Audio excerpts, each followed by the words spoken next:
Bonjour, aujourd'hui j'aimerais aborder avec vous un sujet important mais délicat. Il s'agit du gaslighting.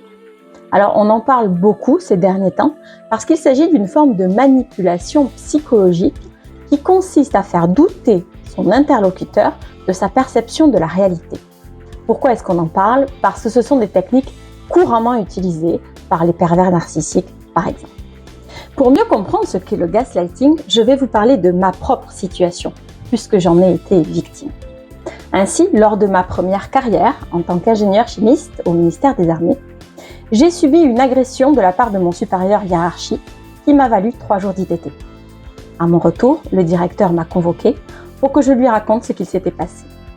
Lorsque j'ai eu fini, il m'a regardé en me disant que c'était moi qui étais trop sensible.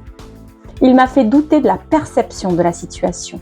Il m'a fait douter de ma réaction, mais il n'a jamais remis en doute le comportement de mon supérieur hiérarchique, qui lui était anormal. C'est ça le gaslighting. C'est arriver à faire douter sa victime de sa perception de la réalité pour la culpabiliser de sa réaction, alors que c'est le comportement initial qui lui est anormal. Les conséquences du gaslighting peuvent être particulièrement délétères. Ainsi, une victime qui est soumise à cette manipulation mentale de façon trop régulière peut arriver à douter d'elle-même, de ses perceptions, perdre confiance en ses propres capacités d'analyse et petit à petit se dévaloriser dans la culpabilisation de ses propres réactions.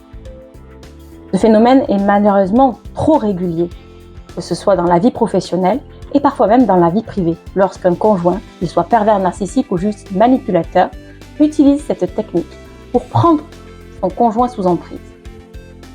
Ainsi, pour s'en sortir, il est déjà important de reconnaître le phénomène, de reprendre conscience que, en fait, nos réactions sont bonnes et que c'est le comportement initial qui lui est mauvais. Il est aussi indispensable de retrouver sa confiance en soi et son estime de soi en prenant la décision de s'éloigner des personnes qui nous font subir ces manipulations. Alors, si vous avez été victime de gaslighting ou si vous l'êtes encore et que vous cherchez à reprendre confiance en vous, à rehausser votre estime de vous, le cabinet Delta Thérapie peut vous accompagner au travers d'un programme de coaching spécifique qui s'appelle Mon Essentiel.